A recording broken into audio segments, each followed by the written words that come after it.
పేరు విజయ్ కుమార్, టీపీటీఎల్ఎఫ్ రాష్ట్ర convener.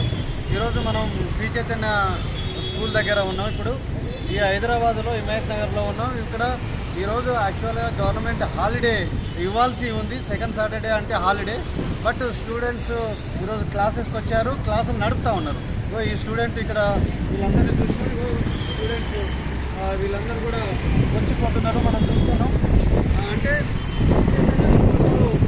Shri Chaitanya school తెలంగాణలో లేదా, తెలంగాణ నడుస్తలేదా, తెలంగాణ గవర్నమెంట్ కింద పనిచేయదా, తెలంగాణ అండర్ ఎడ్యుకేషన్ కింద పనిచేయదా? వాళ్ళు ఇష్టారీతిన పుస్తకాలు అమ్ముకుంటారు, పిల్లల దగ్గర ఫీజులు వసూలు చేస్తారు, అడ్డగోలుగా వసూలు చేస్తారు.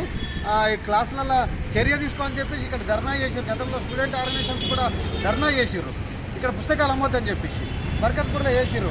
అయినా సరే శ్రీ చైతన్య స్కూల్ వాళ్ళు నడుపుతుంటే అధికారులు ఏం చేస్తున్నారని చెప్పేసి నేను ప్రశ్నిస్తూ ఉన్నా. ఇప్పటికే నేను అధికారుల దృష్టికి తీసుకొస్తే వాళ్ళు ఫోన్ లిఫ్ట్ చేయట్లేరు, ఈఓ గారు ఫోన్ ఎత్తట్లేరు.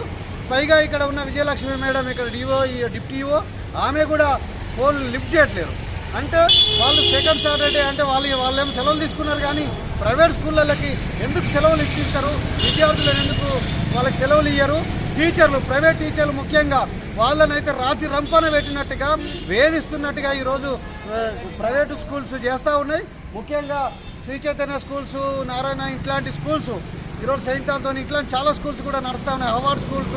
మరి ఎందుకు వీటి మీద ఎందుకు చర్యలు తీసుకోరని చెప్పేసి నేను ప్రశ్నిస్తూ ఉన్నా. గవర్నమెంట్ వీళ్ళకి తొత్తులుగా వ్యవహరిస్తుందా? ఇక్కడ ఎడ్యుకేషన్ డిపార్ట్మెంట్ తొత్తులుగా వ్యవహరిస్తారా? శ్రీ చైతన్య రాష్ట్ర వ్యాప్తంగా ఇక్కడ మొత్తం హైదరాబాద్ నగరంలో మొత్తం నడుస్తూ ఉన్నాయి. మరి ఎందుకు సెలవులు ఇప్పారు? మిగతా స్కూల్స్ కూడా నడుస్తూ ఉన్నాయి, మరి ఎందుకు సెలవులు ఇప్పారని చెప్పేసి అడుగుతా ఉన్నాం. వెంటనే వీటి మీద చర్యలు తీసుకోవాలి. నేను ఇప్పటికే వాట్సాప్లో కానీ ఫోన్లో కానీ కంప్లైంట్లు ఇస్తూనే ఉన్నా. మిగతా వాళ్ళకు కూడా చిరంజీవి కానీ, లేకపోతే సామిల్ రాజు కానీ, మిగతా డిప్టీ వాళ్ళకు కూడా కంప్లైంట్లు ఇస్తూ ఉన్నాం.